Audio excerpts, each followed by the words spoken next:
My name's Tony Hornby. I'm a advocate over the Currumbin RSL Veteran Support Centre, and I've been there since 2003, so I've done a few years there.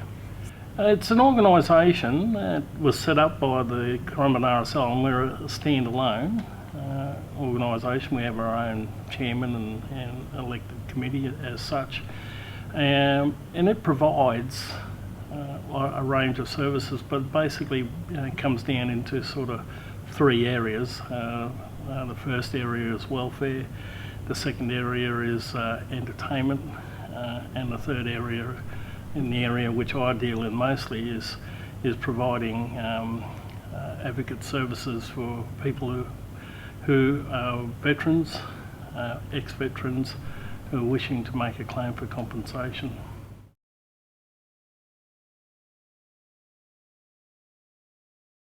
A young Navy sailor who had, unfortunately, literally a torpedo drop on his back and smashed his back very bad.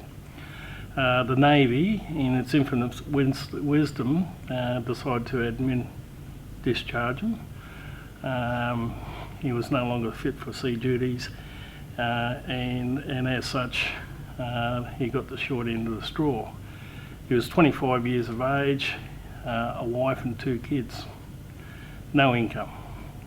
Comes into the centre seeking what possible compensation that was available.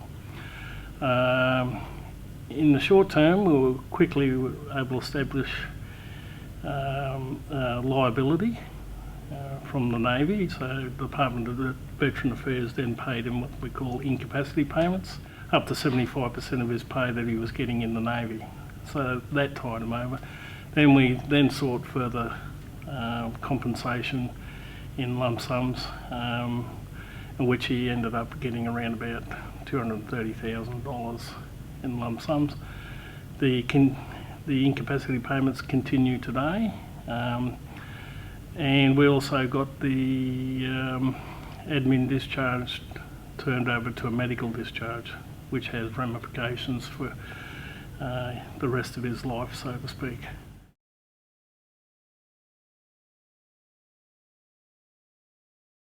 I'm sure everybody is familiar with the term PTSD, post-traumatic stress disorder.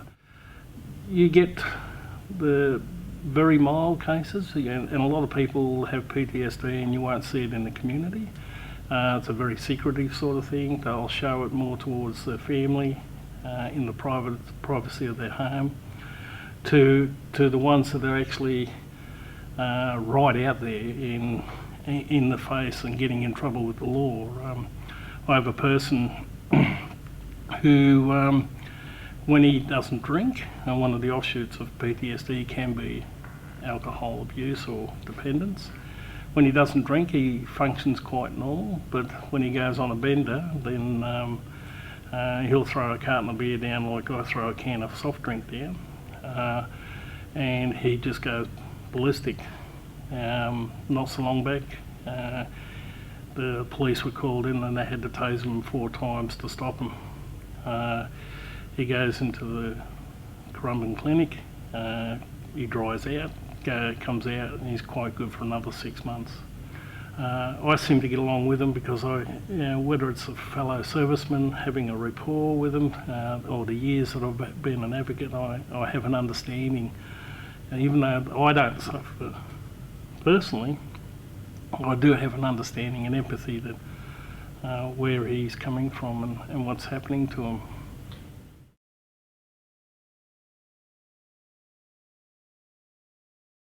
Firstly, we have a very large welfare section.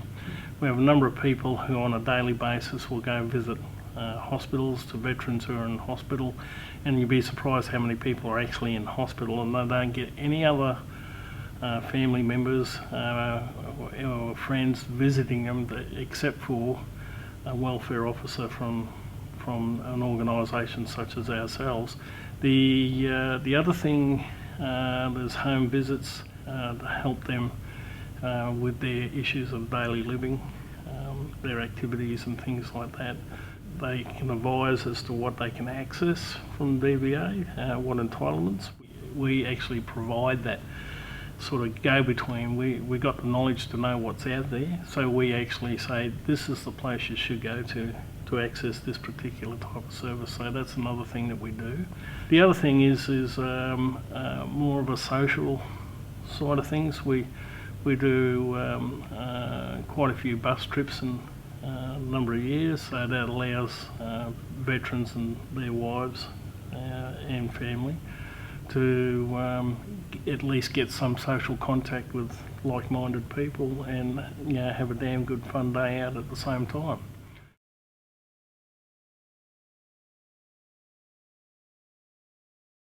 We now have contemporary soldiers coming to us who are still serving, and that now has got the catalyst going, and the word is starting to get out. We are seeing more and more young soldiers.